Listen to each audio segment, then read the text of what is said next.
Okay, I've invited today, seventh graders, I've invited Detective Ryan and Officer Ward from Halston Police to come and to share a little bit with you about the relationship that the police have to this issue around cyberbullying prevention.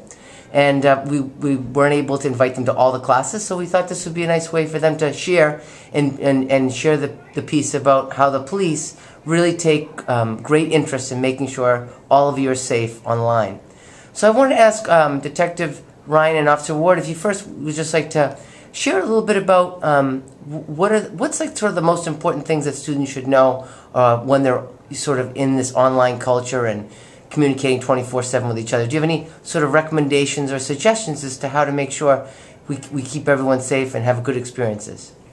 Well, I think you should be, when you're online, you want to be careful of what you write on Facebook or if you send somebody a text message.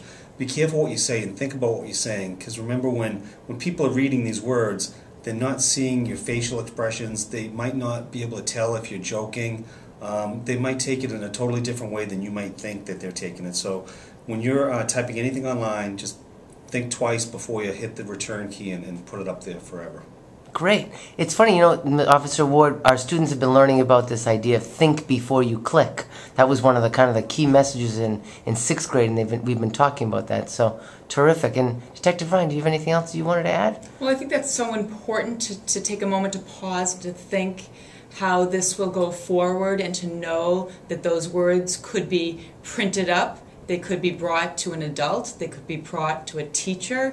They could be shown to people that you did not want to initially expose to this information. So those words, although just meant for one person, can go a long way, and they're not easily erased. Okay. Goes for pictures too. Okay.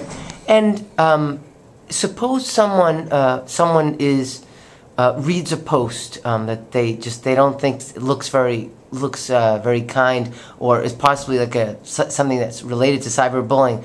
What are your recommendations, and how serious do the police take situations that are around cyberbullying? We take situations extremely serious, depending on the given situation. But the best thing to do, if you run across anything online that makes you feel comfortable or makes you think that maybe something just isn't right, talk to a trusted adult. That could be your parents, could be a relative, a teacher, a principal. You can talk to us if you see us, or if it's really serious, you can come right to the police station. But we'd like to try to handle it at a non-police level. We'd like to keep things from becoming a police issue if at all possible. But when we do get involved, at the point where the police get involved, it could be very serious. Okay.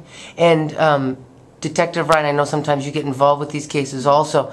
Have you found when are there certain actions that students should take that makes it easier when the police are investigating situations like this? Would you make any recommendations as to how, what students should actually be doing in case they sense that something's really not okay, or if they feel like they're either witnessing cyberbullying going on, or they themselves are the target of cyberbullying? Sure. I think the first thing to do is to remember, don't answer back. As tempting as it might be, if you get a response, or you get a text, or you get some sort of an insult on Facebook or through your phone, don't answer back, because now you're just as responsible as the person that sent you the hurtful words. So close it out. And then again, like Officer Ward said, tell a trusted adult. If it's something that you think is really serious and threatening words and dangerous words were used, you need to tell an adult right away, and then they can judge whether to notify the police immediately.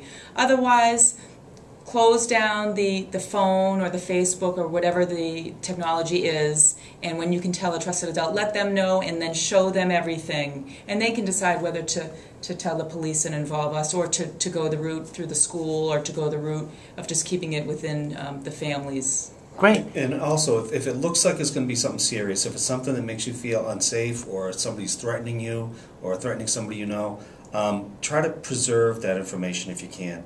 Get a screenshot of it and print it out, or just print out the information. If it's a text, don't erase the texts. If it's an email, don't erase the email. Print everything up if you can. Save it on the computer if you can.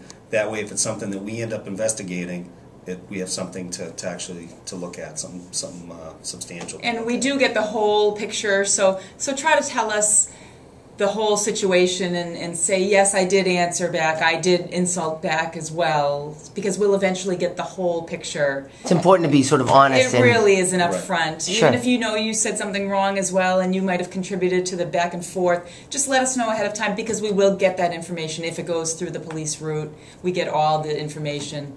Right, so it's... And we understand things like that. Absolutely. Sure. Terrific.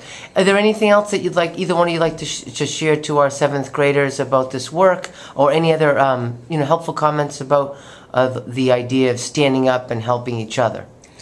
I think it's really important to know that as a group or individually, you can block the bully. Bullies obviously bully for a lot of different reasons that you've learned about this week, but you can block the bully. You can block them on Facebook. You can block them from calling you, from texting you. And if they go and maybe pick on somebody else, well, that person blocks them. And eventually maybe they run out of people and they start to look at their own behavior. But you don't have to go back and forth with them. Block them, remove them from your technology, and it's just, it gets you into a better place. And also, if you do need to report something like this, don't be overly concerned that you're getting somebody in trouble, because our biggest concern is for the victim, obviously, but the person doing the bullying also has issues that need to be addressed also. So sometimes it can be a win-win situation. All right. Well, Officer Ward and Detective Ryan, on behalf of Robert Adams Middle School and all of grade 7 students, thanks so much for coming. And we really appreciate it. And we look forward to seeing you in the streets of Holliston. Yeah, make sure you say hi if you see us both. We look forward to it. Great job. All right. Thank you. Thank you.